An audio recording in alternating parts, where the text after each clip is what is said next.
సరస్వతిని బ్రహ్మ ఎందుకు పెళ్లి చేసుకున్నాడు? ఎందుకో ఇప్పుడు తెలుసుకుందాం.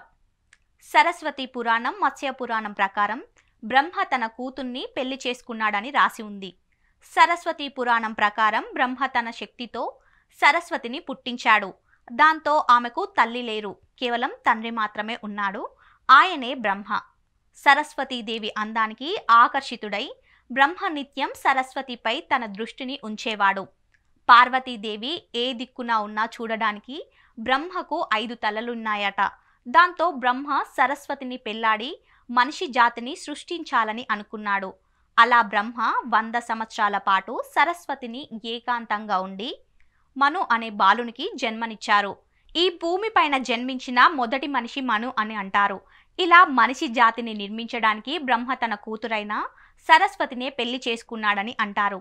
బ్రహ్మ పురాణం ప్రకారం ఒక కథలో బ్రహ్మ ఒకరోజు కళ్ళు మూసుకొని సాత్విక రూపంలో ఉండగా శరీర భాగాల నుండి కొంతమంది దేవతలు పుట్టుకొచ్చారు. అయితే ముఖ భాగం నుండి సరస్వతీదేవి పుట్టింది.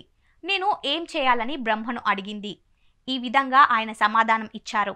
మొదటగా జ్ఞానుల నాలుకపై కొలువుండమని, అటువంటి జ్ఞానులు మాట్లాడింది పరమ పవిత్రమైన వాక్కు కింద తీసుకురమ్మని చెప్పారు.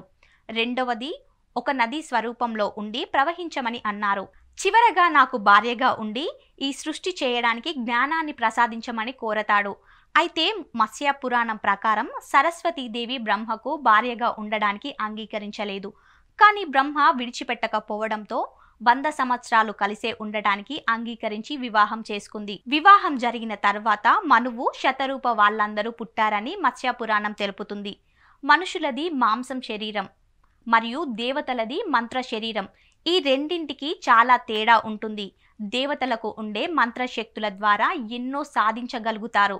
పైగా అవి ఎవరికీ సాధ్యం కావు. అదేవిధంగా మనుషుల్లో ఉండే బంధాలు దేవతల మధ్య ఉండవు. అక్కడ కొడుకు, కూతురు, బావ, మరుదులు వంటివి వర్తించవు. మన మధ్య ఉండే సంబంధాలను మరియు దేవతల మధ్య ఉండే బంధాలను ముడిపెట్టడం సరికాదు.